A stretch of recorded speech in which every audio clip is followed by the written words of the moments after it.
Hey everybody, this is Ray Carsillo here once again outside the Heinz Convention Center, this time with day 2 of PAX East. It's a great day lined up for you from 10A to 2A, 14 hours of video game goodness.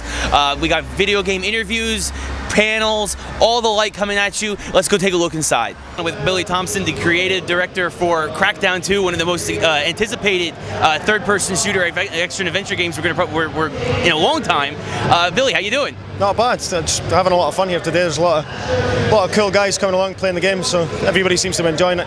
Very cool. Now, a big difference between, I guess, Crackdown 2 and Crackdown 1, which is on display here, is the multiplayer. We just played a round of Rocket Tag, which I won, of course. And can you tell us how hard it was to develop a multiplayer for this game, and then what kind of modes are in it besides Rocket Tag? Well, we've got Team Deathmatch, Rocket Tag for release. As far as how difficult it was to do, it was really easy for me because I just said, can we possibly get Rocket Tag and Deathmatch? It was the coders that had to go away and do all the work. Yeah. So, no, it was tough because I had to rewrite the entire network code. All the code that we had in the first game wouldn't work for this because it was lockstep. So, yeah, we had to go away and do a proper peer-to-peer network. And it was tough for the coders, but really simple for me. Now, obviously, it being a sequel, where does this take place, I guess, in the Crackdown universe? How far after Crackdown 1 do we take over, I guess, as one of an agent? Yeah, it's set around just over 10 years after the end of Crackdown 1. So a lot of things have happened in that 10-year period. A new group called Cell have kind of come up out of the civilian routes, and they're taking control of different parts of the city. There's also this freak virus that's came through, and that was in the first game as well. That was one of the things that got released in one of the later missions in the first game. So that's kind of like taken hold of the entire city now, and it's ravaged the kind of civilian populace. And over the course of that 10 years, the Cell also attacked the agency, completely destroyed the agent program. So that's the reason the whole city fell into complete chaos and turmoil, and the agency have lost control of everything, and now the agent program's back online, and when you start Crackdown 2, the whole city's in a real mess, and it's your job to kind of bring everything back in order. Now, of course, another part of the game was you kind of had powers. You could leap over tall buildings in a single bound as an agent. You could lift cars over your head and smash things. Do you have any extra kind of abilities in this new agent program? Yeah, I mean, there are new things that you can do with strength. In the first game, you could pick up objects and throw them, but you could never ever actually use them in any other way. So now you can use them as melee objects. So if you pick up a street light, you can slice through all the kind of hordes of freaks that are on the streets. We've got barge, so you can just barge through anybody that's in your way, flips everything out of the way. We've got the ground strike as well. That's something that we added in DLC, and we've kind of tweaked that a bit and put that in. We've also got the wingsuit that activates on level 5 agility. That's great fun. That's like straight out with Mario. Yeah. That's really, really good fun as well. So yeah, there's a lot of stuff that we've added in there. I was just about to ask, actually. I mean, the RPG element, of course, having to level up your different abilities. Was there any other kind of leveling up abilities that you added on into this game to help increase possibly the RPG element style and the RPG element style? Basically? No, we've stuck with the 5 core skills, because when we were looking at it, there wasn't a whole lot more that we would like to add. I mean, you go down things like espionage and things like that. It doesn't kind of quite work for the kind of game mode that we've got. I think we've got the core components that we need: the firearms, explosives, driving, strength, agility. I think we've got everything that you would expect and need for a game like this. Very cool. And of course, when does Crackdown 2 hit store shelves? July 6th, and that's in the USA. We've also got release in Asia and Australia on July 8th, and on July 9th it's in the UK. Hey everybody, so it's the middle of the day here at PAX East. We just got out of a couple of panels at the Manticore Theater. The first one, very interesting. It's from sponsored by the people at Kotaku, and what they're trying to do is to come up with a definitive list of the 10 greatest video games of all time.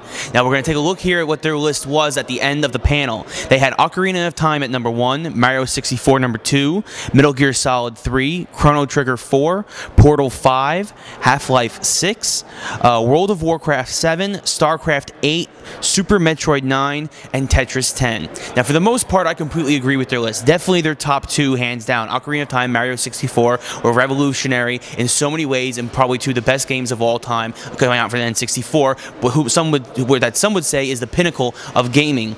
I also agree with Chrono Trigger at 4, Portal at 5, and Half-Life at 6. Chrono Trigger was a definitive RPG, one of the top games of all time as well. Portal, of course, revolutionized shooters by basically not having a gun, and you had Half-Life, of course, which was basically the original great shooter.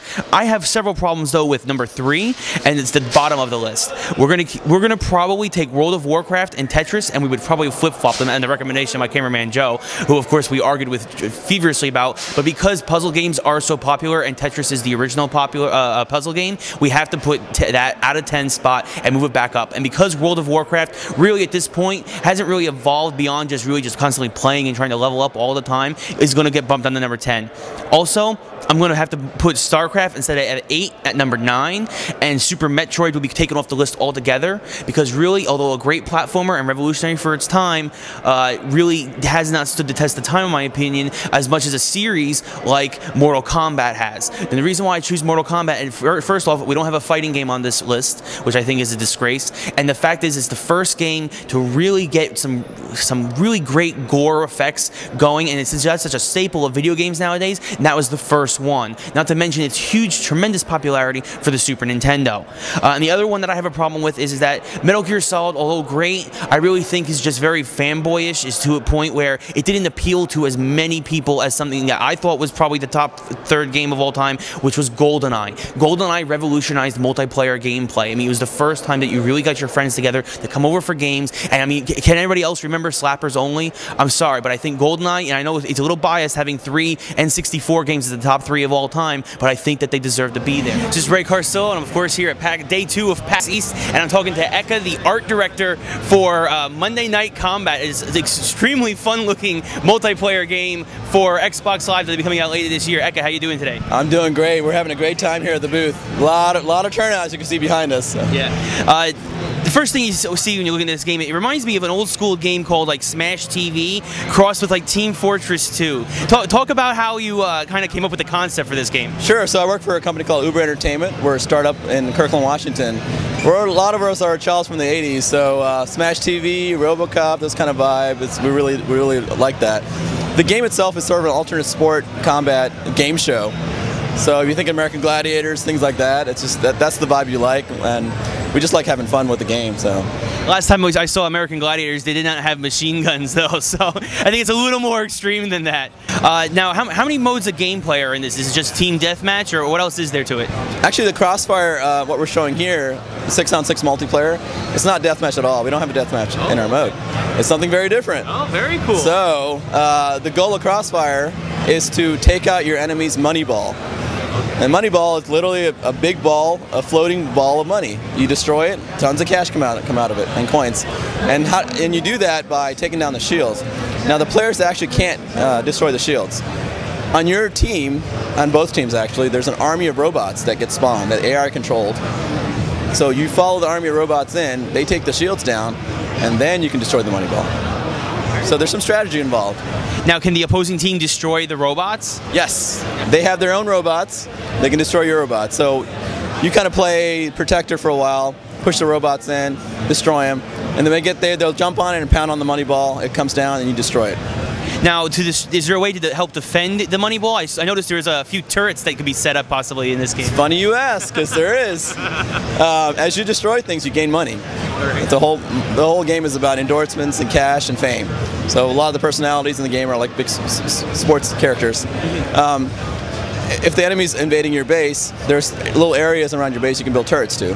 So you can go up there, spend money on it, build a different type of turret. There's 4 different types of turrets with different abilities, and you can upgrade those too as well. Now, something that I've always wanted in a game like this is, and that you kind of have a Howard Cosell guy walking around doing play-by-play commentary. Is there any kind of commentary while you're playing this game? There is an announcer. His name is Mickey Cantor. That's our guy here is playing. It's in the game. So an announcer starts. He does introductions, does who wins, loses, and lets you know when your money ball's in trouble. And not a play-by-play. Because in a team multiplayer deathmatch, well, not deathmatch, but in our type of game, play-by-plays are kind of hard to do. So. Very cool. Well, Eka, thank you very much, and it's coming out again later this year, correct? Later this year on Xbox Live Arcade. So that wraps up day 2 at PAX East here in Boston, Mass. Another great day of gaming goodness as we got a chance to see the advanced trailer for the brand new Prince of Persia Forgotten Sands game. It adds some brand new puzzle solving and combat elements by combining the 4 elements of fire, water, wind, and earth into your combat system, along with, of course, the ability to rewind time from the original games. Hopefully, though, Ubisoft will be able to get back on track now with the trilogy they started last year. From day 2 of PAX East, I'm Ray Carsillo.